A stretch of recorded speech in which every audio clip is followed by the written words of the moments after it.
Gilberto Antonio Chamba Jaramillo nació en 1963 en Machala, provincia del Oro, Ecuador. Se casó muy joven con una mujer llamada Mariela, con quien procreó 2 hijas. Estuvo en el ejército, alcanzando el rango de cabo. Era propietario de un taxi. Desde 1988 hasta 1993 recorrió las calles de Machala en búsqueda de clientas. Todas debían cumplir con un patrón determinado: ser jóvenes, estudiantes y estar solas. Durante su carrera criminal, en su país natal, asesinó brutalmente a 9 jóvenes y violó a otras 3. Cecilia Dora Cajamarca fue su primera víctima. Chamba la invitó a comer sandía y le ofreció una cadena de oro y dinero a cambio de sexo. Pero como ella se negó, él se enfureció, tomó un pedazo de vidrio roto y se lo clavó con gran violencia. Luego, violó su cadáver. El asesino acudió al entierro y hasta les dio el pésame a los padres de la víctima. El segundo caso fue el de Rosa Benavides, universitaria, cuya madre, Lola Román, recordaría como una chica tranquila, estudiosa y feliz. Gilberto también acudió al funeral de la víctima. Un policía ecuatoriano, Fausto Terán, diría al respecto: muchas madres de las víctimas lo conocían como un hombre tranquilo y educado, que había acudido a los velorios con pesadumbre. A veces usaba su uniforme militar. Sus víctimas tenían entre 14 y 24 años. Las convencía de que lo acompañaran hasta una vieja casa, donde las estrangulaba y las violaba. Primero, les ponía una mano en la boca, la otra en la garganta y así las mataba. Pero para asegurarme, luego las ahorcaba con una cuerda o alambre, diría él. En las paredes de aquella vieja casa en que mataba, Gilberto escribía los nombres de sus víctimas y a modo de firma dejaba en la escena del crimen un cordón amarillo. Chamba no practicaba penetración vaginal a sus víctimas. Les ensartaba un instrumento similar a un bastón que había mandado a fabricar expresamente. A muchas las ensartaba con tal violencia que el instrumento salía por sus bocas.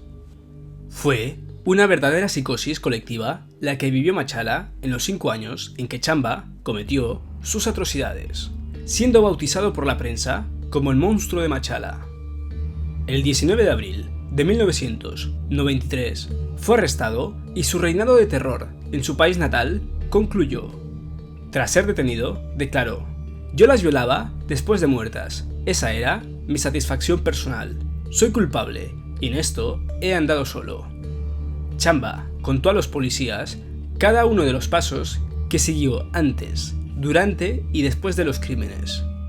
Los agentes que lograron su captura narraron que, dudosos de que Chamba fuera el verdadero asesino, trataban de confundirlo llevándolo a sitios distantes del lugar de los asesinatos.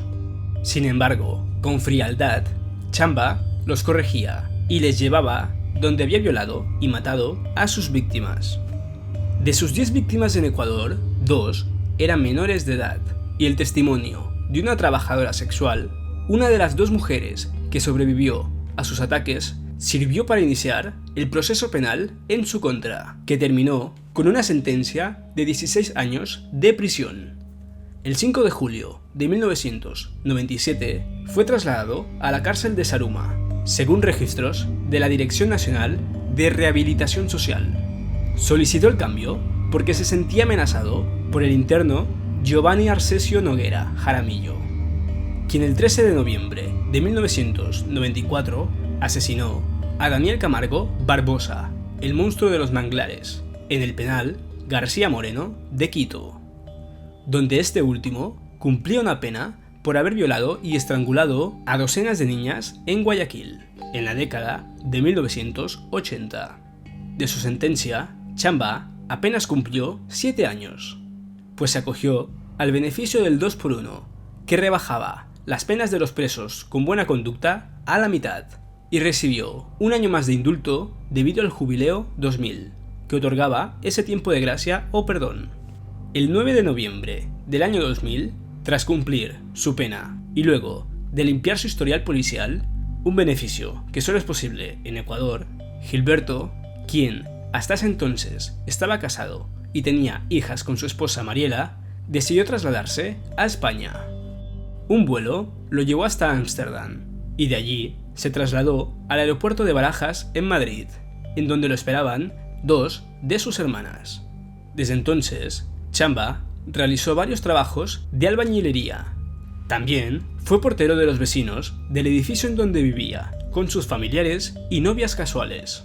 Para septiembre de 2004, logró colocarse como cuidador del estacionamiento del complejo de entretenimiento Illa del Ossi, situado cerca de la Facultad de Derecho, en la localidad de Lérida. Allí cumplía no solo con funciones de cuidador, sino que además colaboraba con los dependientes que limpiaban las salas de cine.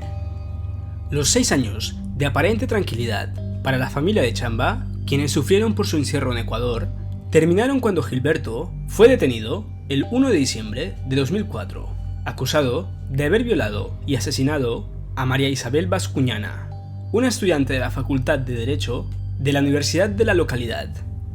La chica generalmente dejaba su coche en el estacionamiento del cine, pues temía la oscuridad.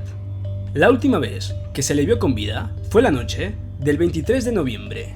Sus padres hablaron con ella a las 10 de la noche, cuando les indicó que no iba a cenar a casa. Su cuerpo fue hallado 2 días después a pocas calles del cine. Tenía un pañuelo atado al cuello. Algunas bolsas de basura trataban de esconder su cuerpo y había sido brutalmente violada. Surgieron varias hipótesis sobre su muerte. Algunas hablaban de un crimen pasional, otras de venganza, pero sus amigas dieron la clave para atrapar al presunto asesino. Según narraron a los agentes, María les había comentado que Chamba la acosaba sexualmente cuando iba a dejar o a retirar su vehículo del estacionamiento del cine. Esa versión fue complementada por las otras muchachas que indicaron que regularmente Chamba les pedía sus números de teléfono, con la excusa de que si llegaba a suceder algo malo con sus coches, las llamaría inmediatamente.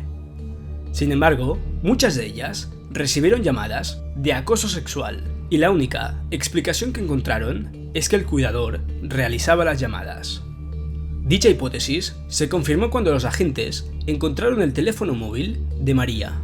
Tras realizar un registro de las llamadas entrantes y salientes horas antes y después de su violación y asesinato, pudieron constatar que su victimario hizo 2 llamadas a líneas en donde se ofertaba sexo telefónico.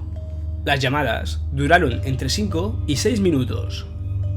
Esa fue una de las pistas que condujo a los agentes a considerar a Chamba como el principal sospechoso.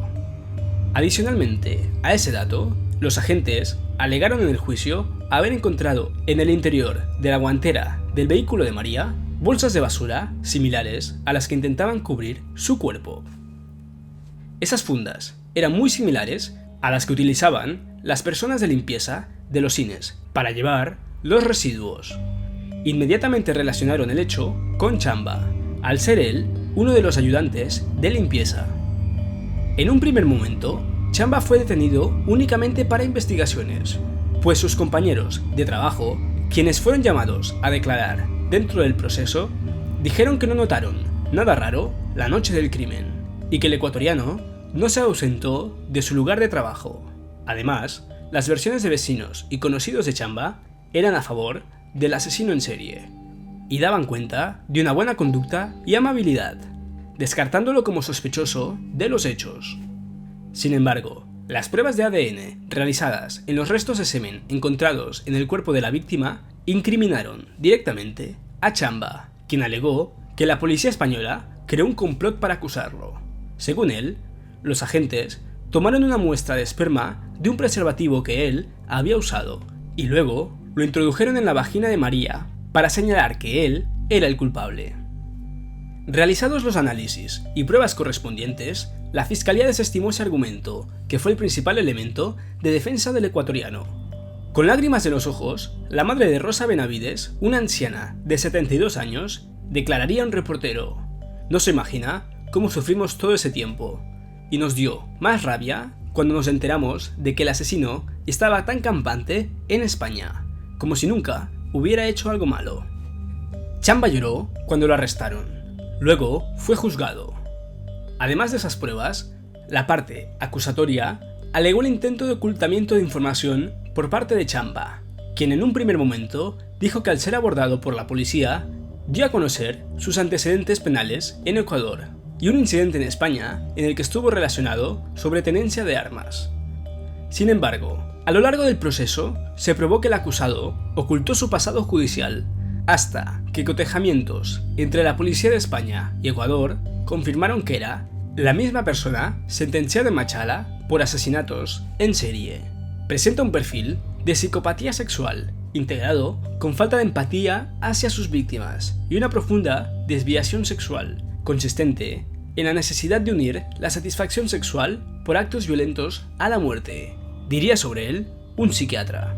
El fiscal que acusó a Chamba pidió una pena de 52 años. Al final del proceso, recibió una pena de 45 años divididos en 20 años por el homicidio de la joven estudiante española, otros 12 por violación y 13 años por el intento de violación y asesinato de una prostituta rumana, quien testificó en su contra tras ver sus imágenes y fotografías en medios locales, después de su detención. Fue una sentencia histórica, por ser la primera vez que se imponía una sanción tan alta a un delincuente.